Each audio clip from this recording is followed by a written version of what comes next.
Timing is everything. I just got finished watching a sermon on timing, and I gotta share with y'all what I just learned.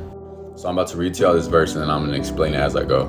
I'm gonna read to y'all Matthew chapter 13, verse 24 through 30. The kingdom of heaven is like a farmer who planted good seed in his field. But that night as the worker slept, his enemies came and planted weeds among the wheat, then slipped away. When the crop began to grow and produce grains, the weeds also grew. The farmers went to him and said, "Sir, the field where you planted that good seed is full of weeds. Where did they come from?" "An enemy has done this," the farmer exclaimed. "Should we pull out the weeds?" they asked. "No," he replied, "you'll uproot the wheat if you do. Let both grow together until the harvest. Then I will tell the harvesters to sort out the weeds, tie them into bundles, burn them, and put the wheat into the barn." Let me break down this story for you play by play. So first I want to highlight how it says the enemy came in the night. Meaning he came when everybody was asleep, nobody knew he was coming. That's how the devil operates in our lives. He comes when we're not ready for it. He comes when we're not expecting it. He comes and tries to slither his way in through the night. The second part I want to highlight is how the farmer told him to not rip up the weeds because it'll also rip up the wheat. We are the wheat, and the weeds are the things that the devil plants inside of our lives to try and knock us off of growing. But the devil uses weeds because all the weeds can do is corrupt the environment around the wheat, but the wheat will still grow inevitably. The weeds cannot kill the wheat. The weeds cannot stop the wheat from growing. All it can do is corrupt the environment around the weeds. This is such a good word. The third part I want to highlight is how the farmer says, "Let them grow together, and I'll have the harvesters remove the weeds from the wheat and burn them and move the wheat into the farm." Basically saying to stay still, allow the weeds to grow with the wheat, keep on growing, and allow whatever is around you to grow with you, right? And when you come into full harvest, remove these things from you, burn them, and now go to the separate place. Yo, the timing on this word is impeccable. So as Christians who are blessed, who are chosen, we have to understand that when the devil sees this, when he sees the potential in us to grow, when he sees the potential in us to bear fruit, he's going to throw things and send things our way to stop us from reaching our full potential. The devil cannot kill us. The devil cannot stop what God has already blessed. The devil cannot stop what God already has in motion. All he can do is put things around you to try and make you stop your own blessing.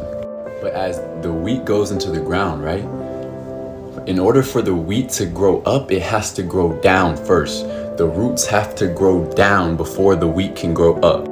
The devil has built an infrastructure of weeds throughout your life from birth until now. From birth until now, the devil has put different situations, traumas, trials, and tests and things to call back on that will stunt you from growing into your full potential. So right when you're about to bear your fruit, he'll bring up something from your past that he's put in, a different weed from your past that will bring you back into who you used to be before God called you to be saved.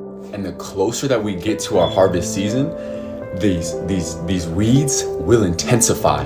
They'll intensify, and the devil will just start throwing everything at you to knock you off your path. That's why God calls us to stay still. God has told me to tell you to stay still. Allow the weeds to grow around you. I know that you're frustrated. I know that you're tired. I know that you're angry. You've been tolerating something for so long. I know you're depressed. I know you're sad. You feel alone. All these things are keeping coming, and they feel like they're intensifying. They're intensifying. They're intensifying. Stay still. Stay still. Focus on God. Let these things revolve around you. Stay still in it and allow God to work. When you come into your full harvest, these things will be eliminated. These things will be taken away. All they are distractions. All they are is the devil trying to stop you from growing into who you're supposed to be, because the devil cannot stop what God has for you. So he tries to get you to stop it yourself. The enemy wants you to take things into your own hands and take it out of God's hands, because the devil can make you fail. The devil cannot make God fail. Waiting is the opiate of faith. Waiting will show how strong your faith is in God. God said, "Those who wait upon the Lord shall renew their strength." He said that the harvest cannot be rushed by the angst of the planter, but it indeed will come. We cannot rush anything. We cannot do anything to stop what's going on or stop the process. We just have to sit and leave it alone. It will come though. It will come. Inevitably, nothing can stop it. But our anxiousness and us trying to do different things, us trying to fix situations, us trying to control our lives is not going to do nothing. It won't rush the process. But if you just sit and have faith, it will come. You're not fighting a demon. You're fighting a system that the devil has placed in you from birth.